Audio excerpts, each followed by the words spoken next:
question. Seems like this could be the end of that Legion of Boom. Well, clearly it is, and that ferocious defense there. Damian Woody in the house. Always good to see you, my Oh, man. my goodness. Yeah, so oh, happy my to see goodness. you. You always Oh, bring my a smile goodness. to my face. You look very nice.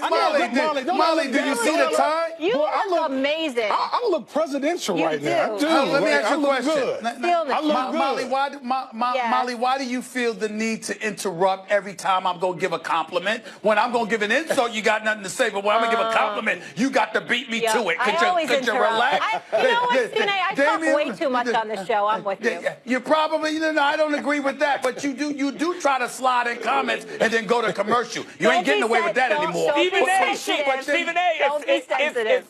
Stephen A., if someone on this show is talking, it's likely they're interrupting you. That's how it goes. Well, Max Kellerman, with all seriousness, ain't a damn soul alive talk more than you. You got to interrupt even when people agreeing with you. So just stop. Damian Woody, here's the deal. Damian Woody, any day of the week, I bet my check.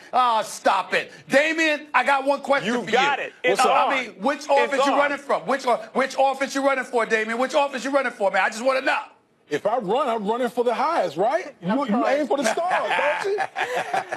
All right. Speaking of aiming for the stars, Lombardi had it. The Seahawks had a couple of those. Do you think it's officially over? Actually, I shouldn't ask that question. Do you think they've waited too long to break up this Legion of Boom? No, I don't think they waited too long. Last year was the first year they kind of dropped off as a defense. But my question is, who are you going to replace them with? That's really been the problem with Seattle as of late. Yeah. And the last time the Seattle Seahawks won the Super Bowl back in 2013, they had 8 guys, 8 primary starters whose cap hit was less than $1 million. What that means is you've done a really good job of finding later round or undrafted guys and develop those guys. That's what made them so good. Then they got Russell Wilson in the 3rd round. So you didn't have to spend a lot of money at the quarterback position. Then they developed guys on defense who they eventually paid. But as of lately, they haven't been hitting on those later round guys. They haven't developed those guys. So now all of a sudden you see the Richard Sherman, who was out with the Achilles, and Cam Chancellor, who's had the neck issue. They haven't had guys to replace those guys with. So, again, this is more about drafting, a lack of drafting and developing guys to replace those guys than just waiting a year too late for the Seattle Seahawks.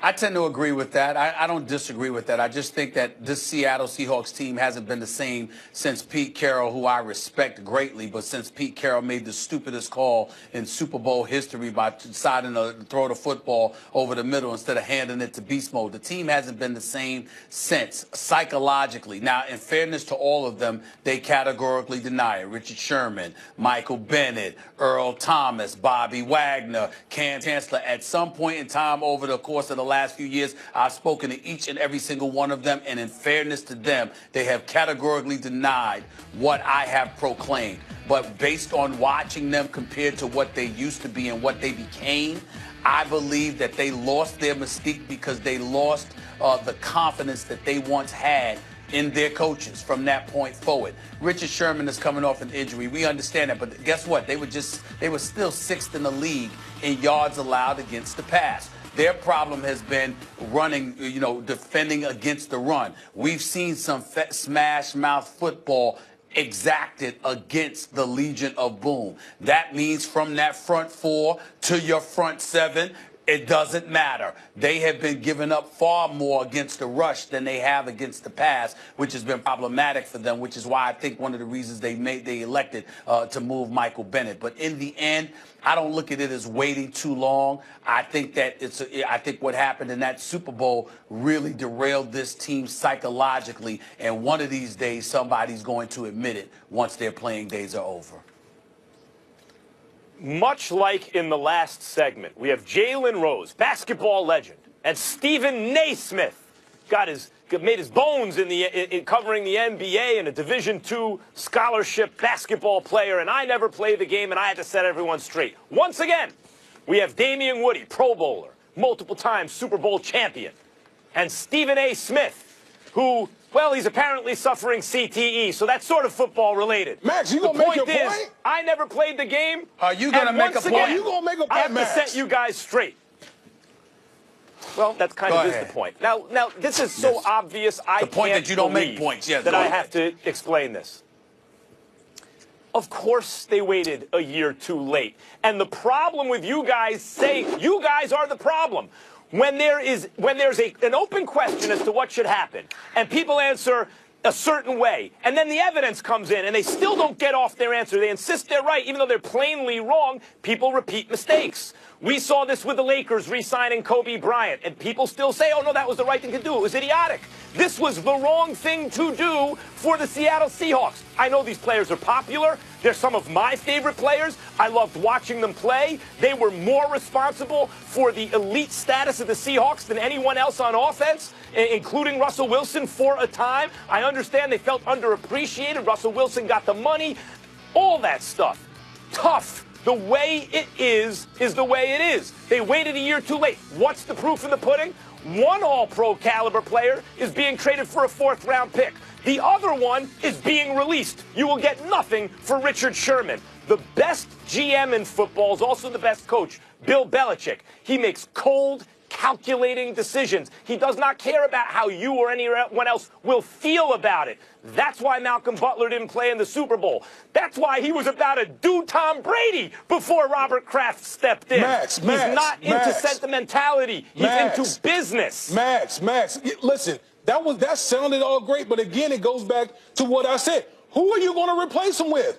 You got to understand the way Seattle does business up there. They don't go out there and spend a lot of money in free agency. They rather go out there and draft guys and develop guys. That's how they built their program, by hitting on these diamond in the rough later in the draft, and then you keep your costs down.